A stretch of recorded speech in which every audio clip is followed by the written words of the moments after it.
So in this video, we will understand and characterize the various concepts related to atmospheric water because we know that most of the meteorological processes that we have been talking about, including precipitation and evaporation, they take place in the atmosphere. And whenever we have to deal with estimating rates of precipitation or conditions that will result in precipitation, we need to understand atmosphere in a little bit better sense. Now here we will use fundamentals of physics and chemistry and try to understand that how we can characterize the atmospheric water content, what are the conditions that we would need to produce precipitation, and how we can identify or measure different temperatures that we commonly encounter, that is dew point temperature or air temperature and so on.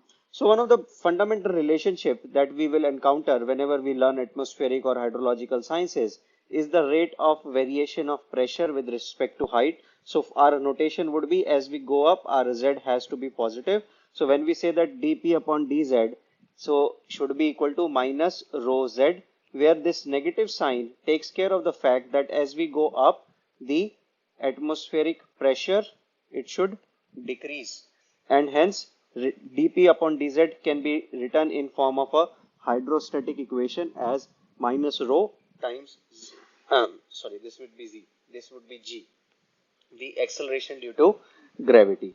So acceleration gravity, and we know that its value is 9.81 meter per second square, and this is a very fundamental relationship. And here rho would be the density of air or the atmosphere that we are encountering about. Now one thing is that when we talk about the density of atmosphere, it will also decrease or change rapidly as we move across different layers. So we solve these equations at very smaller discrete steps, and we will try to look into that with help of some examples.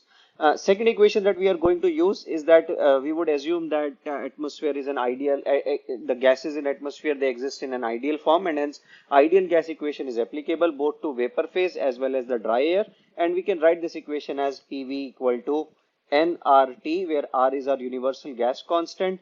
The modified of form of it can also be written as P equal to N is our number of moles, so we can write it as M upon M RT, and if we bring V here, this becomes mass upon volume, it becomes the density, and R upon M become R star, which is the specific gas constant, and this would depend on the molecular mass of the gas. So for water vapors, we can take this weight as 18. For composite air, this weight is generally taken as 29 by accounting for composition of nitrogen, oxygen, and various trace gases that are present in atmosphere, and T is the temperature in Kelvin. So when we have to write this equation for, let us say, just dry air, we can write this RD as pressure because of dry air and density of dry air, and this would be temperature. So basically this becomes the specific gas constant for dry air, which would be different for the specific gas constant for water vapor. Now what kind of terminologies we would encounter when we will look into precipitation more closely? So let us take a look at it. So again, you might have heard about this in your high school, so this is a quick revision.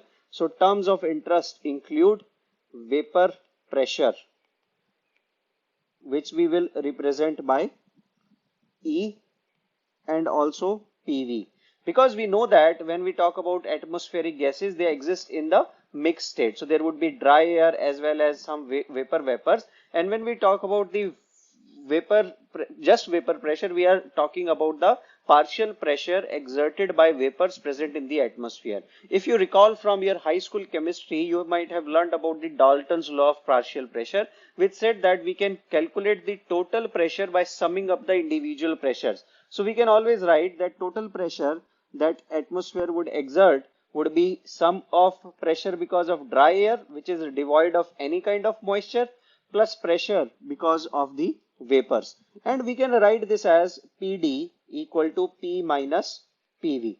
And now we just looked into the ideal gas law, that we can write this PD as rho D RD T. So whenever I'm writing something in a subscript, I'm dropping that star that I was asterisk mark, I was putting it to distinguish it from the universal gas constant, because this is a gas constant specific to a particular gas that is under consideration. And in this case, hence this subscript takes care of the superscript also. So we again write this as P rho d R d T equal to P minus PV, which implies P can be written as PV plus rho d R d T. So again, you can simply substitute it here and you will end up with the same expression.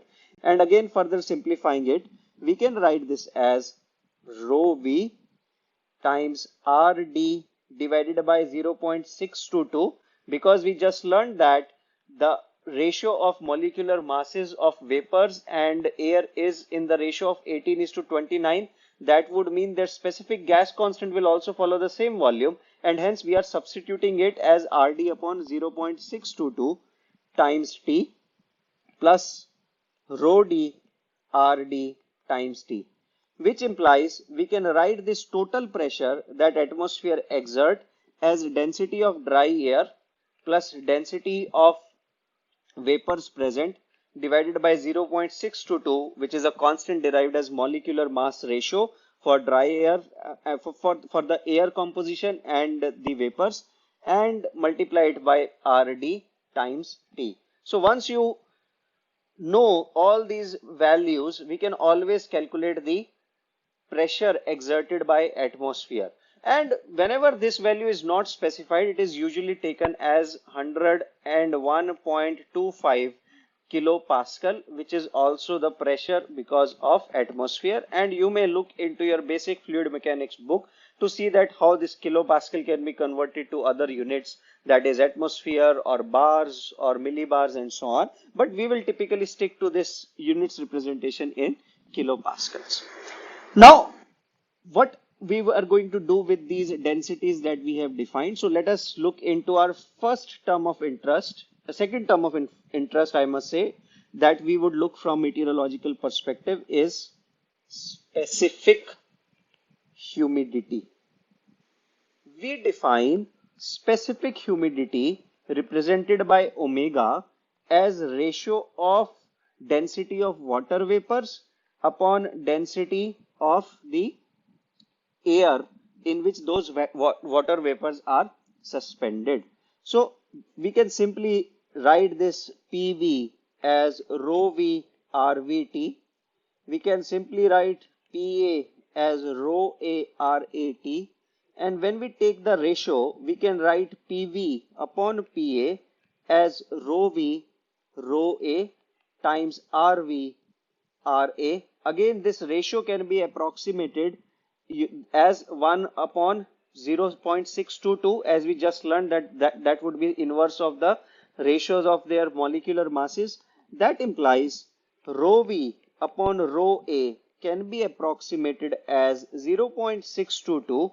We typically represent PV as vapor pressure by E, and rho A would remain as the and then we end up with the PA, not rho A, which is the pressure of atmosphere. And the simplified notation simply writes is that 6.22 E upon P, where P represents the atmospheric pressure under consideration. Now, if we represent a small control volume of atmosphere, we can always visualize it that these are the molecules of dry air and water vapors which exist in this particular space, and all these derivations are based on ideal gas law or application of Dalton's law of partial pressure.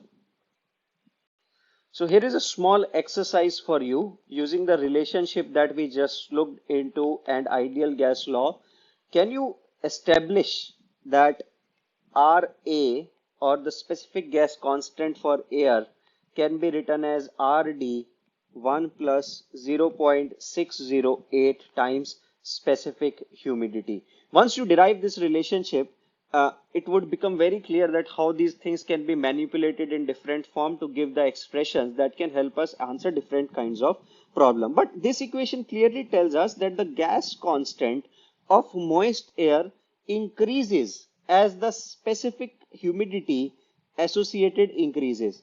However, the difference between the gas constants for moist and dry air is only about 2% because the value that this W or specific humidity takes is very small and is often of the range 0.03 kg of water per kg of moist air. So because of this small number again multiplied by a number less than 1, the relationship between Ra and Rd is more or less constant even if the specific humidity is varied greatly. Now in the context of at atmosphere, we are interested to know that how much moisture a particular parcel of air can hold before it gets saturated and ultimately it results in the condensation. So to do that, we look into a relationship which tells us the relation between the temperature and the saturation vapor pressure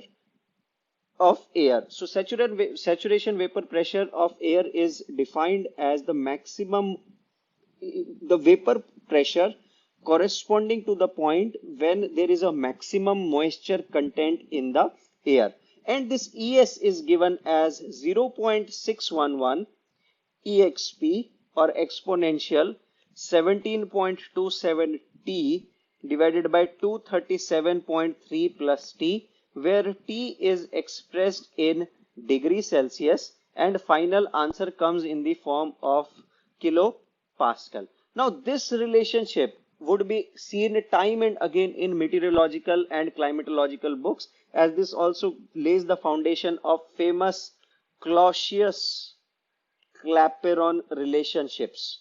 So Clausius-Clapeyron relationships tell us that if temperature is increased on an average by 1 degree Celsius, what would be the change in moisture retaining capacity of a given parcel of air. So this is the expression that you need to remember and use it in the various problems that we are going to solve. Now, what this expression tells us. So if we make a plot of this with the on y-axis, let us say that we have vapor pressure, which is represented as E, and here we have a temperature. So it says that as the temperature increases, the moisture holding capacity of air also increases. So sometimes it is used as a layman that we are saying that moisture holding capacity is increasing, but the correct scientific way to say it is that now more and more water can exist in a given parcel of air in the vapor state, and that's what we roughly or colloquially refer as the moisture holding capacity. So what does that mean? Let us say that we have an air parcel at temperature of T1, and right now it is having the moisture content corresponding to E1, which is measured in terms of the vapor pressure. So higher would be the vapor content, more would be the vapor pressure. So now we have T1 corresponding to E1. Now when we suddenly start cooling this air without changing the pressure, so we keep the pressure constant, and this can be thought of an isobaric process, but suddenly start reducing the temperature. So we will hit this point. So that would mean that now this air parcel is no longer able to hold those water molecules in vapor state, and hence the process of condensation may start. And we say that that point when this condensation would start is referred as the dew point temperature. That is when given parcel of air at certain vapor pressure reaches the saturation just by an artifact of cooling, we call it as that dew point has reached and condensation will start.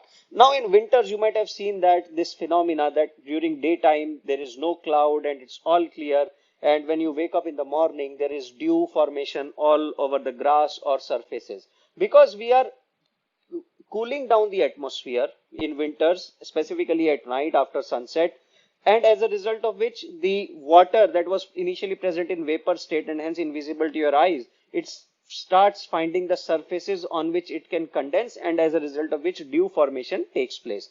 On the other hand, in summers, the temperature, air temperature specifically near the earth's surface is quite high as compared to what we have in winters. as a result of which moisture can be retained in the air in vapor state, and you do not apparently see any condensation taking place. And this phenomena, that how we can produce condensation, really helps us understand what is the key driver of the processes of precipitation that we will learn in our dedicated chapter in next video. But before we close this, another term that we typically deal with is called as the gradient of the saturated vapor pressure curve. The curve that we have drawn here is named as sat vapor pressure curve, as it tells us when the saturation will happen, and its slope is given as 4.098 ES divided by 237.3 plus t square, which of course is obtained by taking the derivative of equation in 1. Now, based on the understanding of E that we learnt as it's the vapor pressure, based on the understanding of ES, which tells us what would be the saturated vapor pressure at a given temperature along this curve, we can define another interesting quantity which we call as relative humidity. And this relative humidity is nothing but it's the ratio of E, that is vapor pressure, upon saturated vapor pressure, which can be estimated using the equations that we have just seen. In next video, we will quickly go through an example and try to see that what this dew point temperature is and how it can be used, and also we will see that how we can measure it. Thank you.